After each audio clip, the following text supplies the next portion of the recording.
to the Facebook live session. Today our topic for discussion is how to make hand functional after brachial plexus injuries. And for our discussion we have with us Dr. Gopinath Bhandari, consultant hand, wrist and reconstructive microsurgeon at Apollo Hospital, Jubilee Hills, Hyderabad. Dr. Gopinath Bhandari, apart from being a hand and microsurgeon, is a sand artist, painter and a portrait artist with fine microscopic skills. He has about a decade of experience in high volume centers, not only across the state and country but also internationally. Dr. Bhandari underwent an MGR University postdoctoral fellowship training exclusively in hand and microsurgery in world-renowned Ganga Hospital, Coimbatore.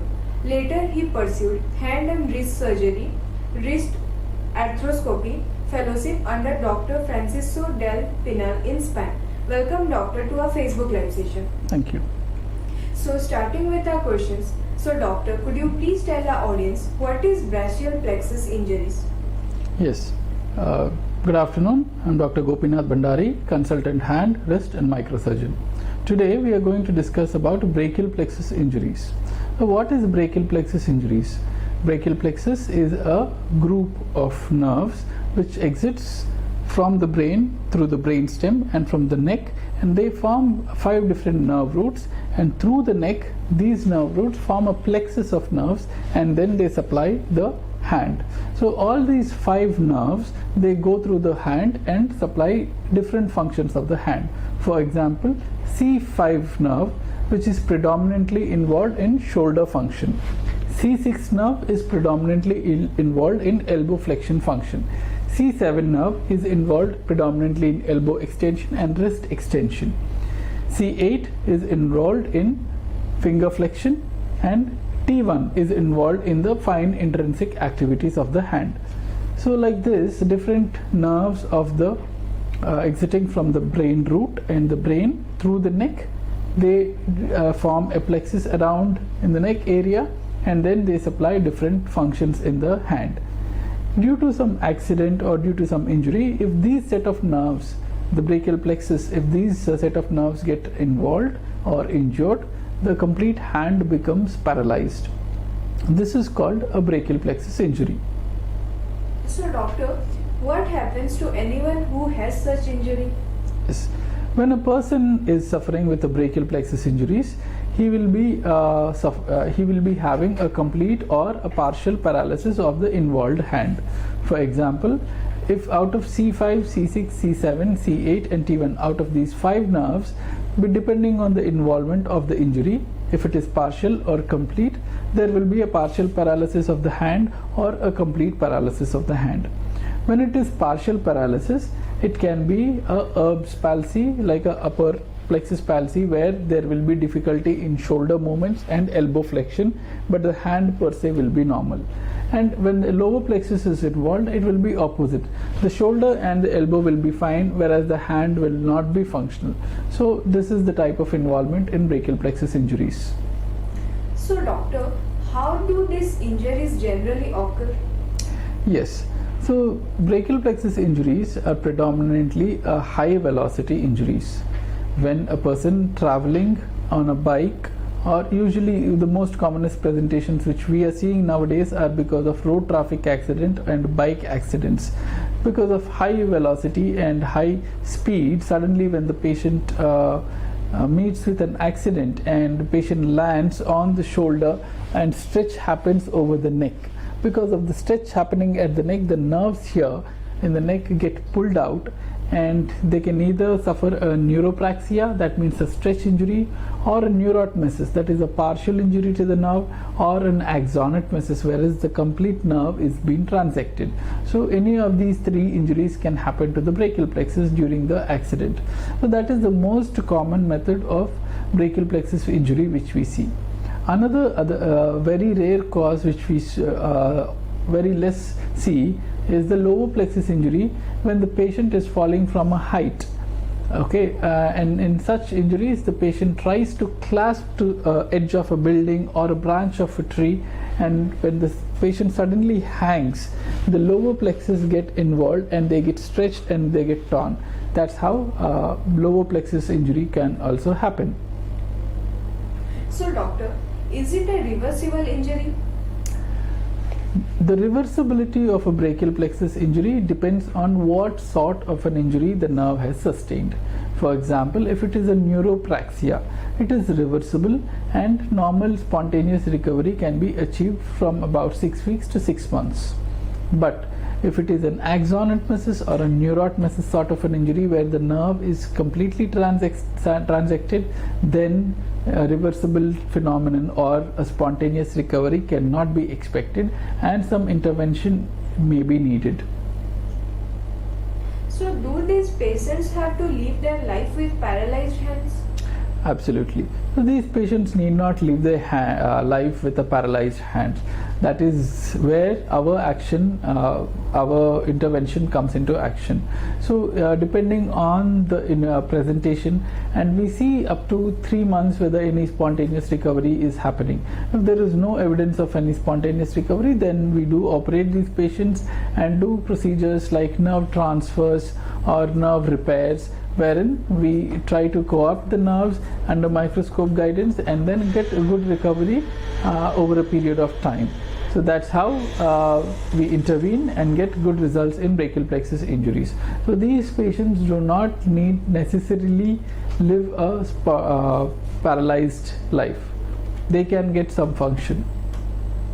So doctor, what are the treatments for such injuries? The treatment includes a multimodal approach. Number 1 option being physiotherapy, number 2 option being surgical, and number 3 electrical stimulation. All such combined multidisciplinary approach is mandatory for getting maximal function. So doctor, does physiotherapy help in gaining function after such injuries? Yes, physiotherapy does have a good role in gaining function after surgery, and even it is needed before surgery also. Firstly, to make the joint supple, also to prevent contractures of the joint, and also to keep the muscles live and working. If physiotherapy is not done before and after surgery, usually the joints go into contracture, fingers become stiff, the shoulder becomes tight, and even after a successful surgery, if the proper physiotherapy is not done before, the joints, because they are going into the contracture, results may be poor. So proper physiotherapy, keeping the joints supple and fingers also supple, is very much needed to gain maximal benefits. So do these injuries happen only in adults, or even the children can get affected? Yes, that is another important question. These children, the most common, this injuries are most commonly seen in adult age group, where they are commonly caused by road traffic accidents. But very rarely, children also are affected, especially during a normal delivery. Sometimes when the children are very heavy, or sometimes when there is cephalopelvic disproportionation or any other causes where the delivery, normal delivery, vaginal delivery is hard and the child gets stuck during the delivery. In such scenarios, there's something happens called shoulder dystocia, means the shoulder gets stuck while delivering. At the time, when the child is tried to get out of the mother's womb, that time the stretch occurs at this shoulder because of a shoulder dystocia sort of a phenomenon, and the nerves can get injured. And so in children, newborns also, we do see a brachial plexus injuries. And again, depending on the child's presentation at the time of delivery, there can be 2 components involved. One thing is called Erb's paralysis, where the shoulder and elbow of the child will be paralyzed and hand is spared. This is called Erb's paralysis. And another set of phenomena in children is called Klumpke's paralysis, where the shoulder and elbow are functional but hand is paralyzed. So this is Klumpke's palsy. So depending on how the child is presenting at the time of delivery and how the child's head and hand positions are there at the time of delivery, these sort of presentations happen. So doctor, can you treat peripheral nerve injuries too? Yes. Being a hand and microsurgeon, we treat all sort of peripheral nerve injuries also, apart from brachial plexus injuries, which are more central. So peripheral nerve injuries including radial nerve palsies, median nerve palsies or ulnar nerve palsies, who present to us with claw hands or lack of opposition like ape hand deformity, or a wrist drop or a finger drop, or not even upper limb, lower limb also, people presenting with a foot drop can be treated by a primary nerve repair. But the main condition for such treating such peripheral nerve by direct primary repair is that these patients should come to us on time. We have to operate them before a specified time. If we don't operate within the time, a primary nerve repair may not be possible. But even in that scenario, some people do present to us very late after such injuries, like 1 year, 2 year, 3 years late after such injuries. In those injuries also, for delayed presentations, we do other secondary procedures to get good results, like tendon transfer surgeries or corrective procedures and claw correction, or tendon transfer for wrist drop, tendon transfer for foot drop. All these surgeries can be done to prevent the disability caused by a late nerve injury. So peripheral nerve injuries are also very well treated by us. If the patient is coming acutely to us, we do a primary nerve repair that gives the best function. But if the patient is presenting to us very late, then the best is to do a tendon transfer or a corrective surgery. So doctor, what are the common peripheral nerve issues that you commonly face? Yes, the commonest peripheral nerve injury which we face is the radial nerve injury. This commonly occurs because of a humerus fracture, where the radial nerve, which is traversing around the humerus bone, is entrapped in the fracture site and gets injured. In such injuries, if we know that the radial nerve palsy is there before the surgery, we can do a primary repair of the nerve at the time of the bone fixation also, and that gives them the best results. But sometimes some people, though the nerve is not completely transected, they may not have a proper wrist recovery because of extent of the injury. So in such cases, we do wait up to 6 weeks or 6 months, and if the recovery is not happening, then we can offer them a tendon transfer to do a good correction of the wrist drop and finger drop.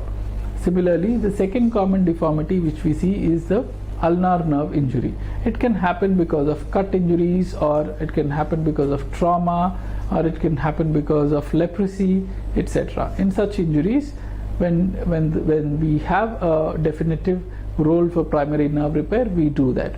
If the patients are presenting very late, we do claw correction procedures by means of tendon transfers. And third, again, is a median nerve injury, which is caused by either trauma or also because of long-term stress injury like compression injuries, which usually lead to carpal tunnel syndrome. So these patients will be benefited by a simple carpal tunnel release.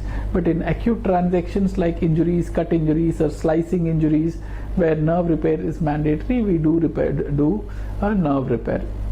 And coming to the lower limb, the most commonest peripheral nerve injury which we see is the common peroneal nerve injury, which causes a foot drop.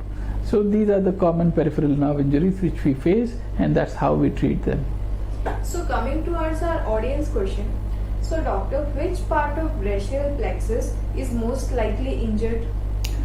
The upper plexus is the most commonly injured in the brachial plexus. It involves C5 and C6 components. And coming next is the pan plexus injury. That means entire brachial plexus is involved and they have a poorer outcome. When it is only upper plexus or a partial plexus involvement, the recovery rate is very good. Injury, it is a complete disability and a handicapped nature that the brachial plexus is causing. The outcome depends on how well the patient is adhering to the physiotherapy and how well he is doing all the electrical stimulation or physiotherapy or the surgical procedures which we suggest, and that is the only long-term outcome which we are expecting. Other than that, other than the physically handicapped or the disability, there is no other long-term complication which is happening. So doctor, does brachial plexus injury cause swelling? Yes, in the initial few days, the patient may be experience some sort of a swelling in the hand, especially when brachial plexus injury is associated with a vascular injury. Also, some people they do not have a visible swelling, they experience some sort of a swelling like phenomenon because of the nerve injury. They feel that their limb is swollen.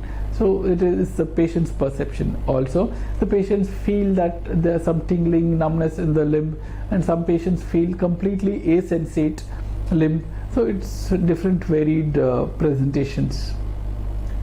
So can brachial plexus cause chest pain? Usually brachial plexus does not cause chest pain, but sometimes, very rarely, if brachial plexus injury is associated with a phrenic nerve injury, it may cause. Otherwise, it does not cause chest pain purely. Also, sometimes it can be a part of polytrauma where other bones are injured like rib fractures, hemothorax, pneumothorax.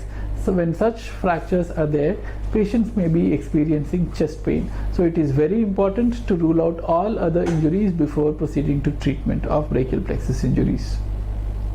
So can brachial plexus injury cause dizziness? Brachial plexus injuries do not cause any sort of dizziness. They are limited to the lower limb involvement only, upper limb involvement only. So it is not, it does not cause much dizziness. However, they may experience tingling and numbness in the upper limb. Okay. So coming towards our last question. So doctor, could you please tell our audience about the facilities provided at Apollo? Also, we are giving